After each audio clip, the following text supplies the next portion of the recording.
Another practice question, the nurse is caring for a patient with left-sided heart failure. As a knowledgeable nurse, she should expect the following manifestations except.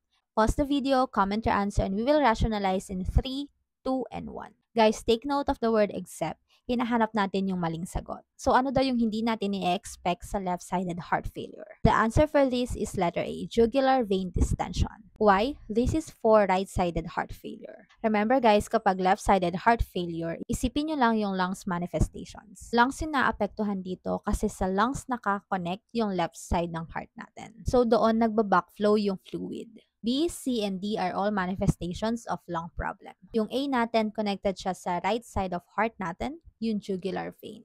Bakit distended yung jugular vein? Kasi doon nagbabackflow yung fluid galing sa right side ng heart natin. Kasi nga right-sided heart failure. More practice questions sa YouTube channel natin, Nursing Notes. Kung nagpa-practice ka for PNLE or for your exams, you can binge watch sa YouTube channel natin.